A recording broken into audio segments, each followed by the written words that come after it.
डीडीसीटी का पेपर खत्म तो हुआ है लेकिन अभी टेंशन खत्म नहीं हुआ है मैम। द रीजन इसकी जो आंसर की आई है ना बॉस, क्या ही बोलूं मैम, गड़बड़ी वाली आई है। और जैसे ही आंसर की आई है उस दिन से कंटिन्यूअसली कॉल्स एंड मैसेजेस इतने आ रहे कि मैम क्या करें, हम चैलेंज करें, हमारे पास सही आंसर भी है तो क्या लगता है हमें चैलेंज करना चाहिए, लेकिन वो सही आंसर क्यों है वो भी आपको चैलेंज में शो करना होता है कि ऐसे कौन से रीजन की वजह से आप हमें ये बोल रहे हैं कि ये आंसर सही है। तो वो अगर आप चैलेंज करना चाहते हो तो वो सही आंसर मैं आपके लिए लेके आई हूँ। तो चलो शुरू करते हैं आज के इस वीडियो की। मेरा नाम है भूमि पटेल, आप सबका स्वागत है प्रियेश ज्ञानपीठ एंड विद्यापीठ दोनों यूट्यूब चैनलों पे। नए हो तो सब्सक्राइब कर दीजिएगा, लाइक कर दीजिएगा और अपने सारे दोस्तों को कम्युनिटी में शेयर कर देना कि हाँ भैया हम जो बोल रहे थे वो आंसर सही है विद रीजन मैं आज आपको बताने वाली हूँ। सबसे पहले शुरू करते हैं ये वाले क्वेश्चन की। None of the products dash up to the mark so we return them all.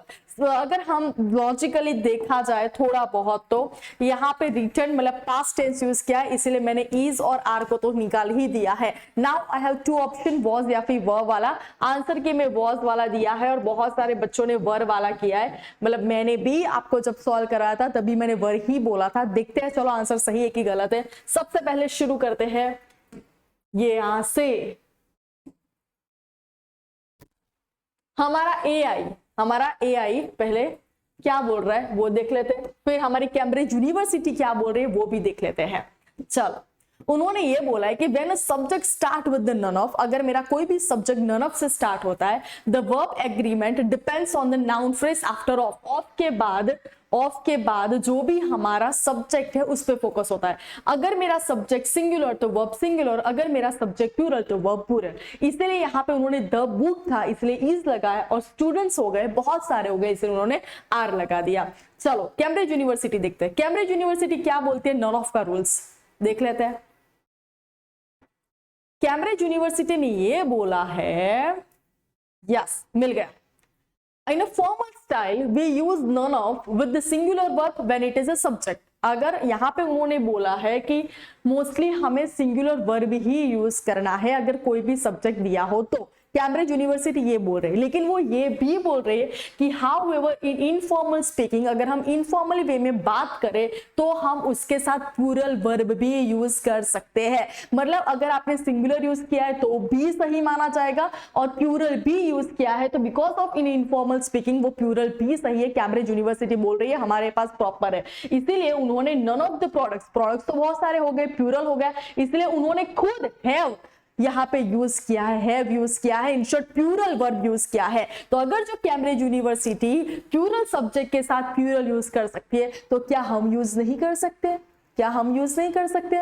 तो आपको नहीं लगता है कि हमारा जो आंसर है वो सही है दोस्तों? अरे इतना जाने दो, और बहुत सारी चीजें मैं आपके लिए लेके आई हूँ। यहाँ पे देखो नन ऑफ द इंजीनियर्स के साथ आर यूज किया है, नन ऑफ द इंजीनियर्स के साथ आर यूज किया है। बहुत सारे फोटोज मैंने आपके साथ मतलब नन ऑफ द इंजीनियर्स के साथ यहाँ पे आर यूज किया है। देखो दोस्तों, ये देखो none of the missing bags, यहाँ पे बैग्स के साथ उन्होंने हैज लगाया फिर भी वो क्वेश्चन का आंसर सही है, और बैग्स के साथ अगर मैं हैव लगाती हूँ फिर भी सही है। मतलब कैम्ब्रिज यूनिवर्सिटी सही बोल रही थी, कैम्ब्रिज यूनिवर्सिटी है इसलिए कि अगर मैं सिंगुलर वर्ब यूज करती भी हूँ तो भी सही है, और इनफॉर्मल वे में मैं उसके साथ प्लूरल वर्ब भी यूज कर सकती हूँ। सिंगुलर वर्ब तो आता ही आता है, कंपल्सरी आता है, लेकिन अगर मुझे इनफॉर्मल स्पीकिंग में अगर मैं उसके साथ प्लूरल वर्ब यूज करती हूँ तो भी सही है। तो मैंने ऑलरेडी आपको 4 से 5 ऐसे शो कर दिए जहां से मेरा वॉज भी अगर आपने लिखा है तो सही होना चाहिए और वर्ब भी आपका सही होना चाहिए। बेसिकली हमारा जो एआई तो वही बोल रहा है कि भैया अगर आपका सब्जेक्ट सिंगुलर तो वर्ब सिंगुलर होना चाहिए, और सिंगुलर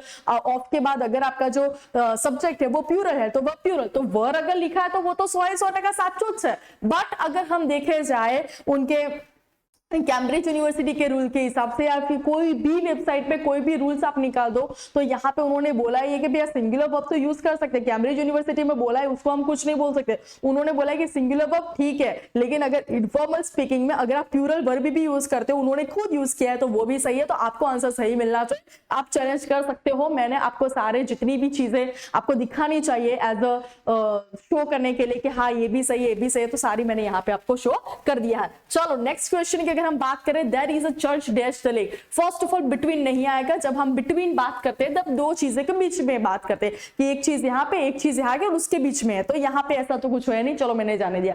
अभी मैं आपको डिफरेंस दिखाऊंगी ऑन ओवर एंड अबव का। अभी आप खुद सोचना कि कौन सा वाला आंसर यहाँ पे सूट होता है। चलो शुरू करते हैं यहाँ पे। हाँ, on, above and over. On का मतलब क्या है कि एक चीज जो है वो दूसरी चीज उसके ऊपर है, मतलब टच है तो ऑन। एक चीज ऊपर दूसरी चीज है, टच है तो ऑन। अबव क्या बोला है, implement higher position without the direct model, मतलब एक चीज है दूसरी भी चीज है ऊपर है लेकिन कांटेक्ट में नहीं है, टच नहीं है, टच नहीं है। So the plane flew above the clouds, मतलब टच नहीं है, they are not touching with each other, वो दोनों की जो सरफेस एक दूसरे को टच नहीं कर रही है। तीसरे का अगर बोले तो suggest being at the higher level और कवरिंग समथिंग, मतलब बहुत ज्यादा हाई लेवल पे अगर कुछ चीजें हैं और जो भी मेरा जो नीचे वाला पोर्शन है, ऊपर वाला पोर्शन उसको कवर कर रहा है। ऑब्वियस यहाँ पे जो चर्च है इतना बड़ा तो होगा नहीं कि जो लेग के कवर करेगा, तो ओवर वाला तो जाने दो, ओवर वाला तो आएगा ही नहीं।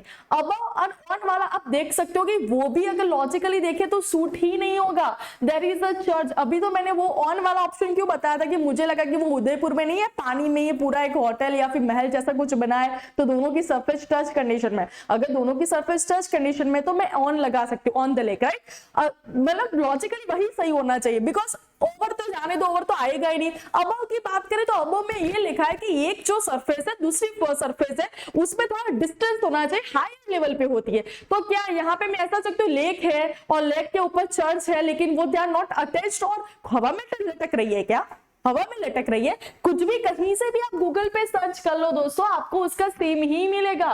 चलो मैं इमेजेस में चली जाती हूँ, आपको दिखाती हूँ ऑन ओवर अबव का डिफरेंस। देखो भैया, एक सरफेस दूसरे पे है तो ये, और ओवर तो चलो ओवर तो जाने ही दो। अबव क्या है भैया, एक सरफेस दूसरी सरफेस डिस्टेंस है, तो क्या चर्च लटक रहा है क्या?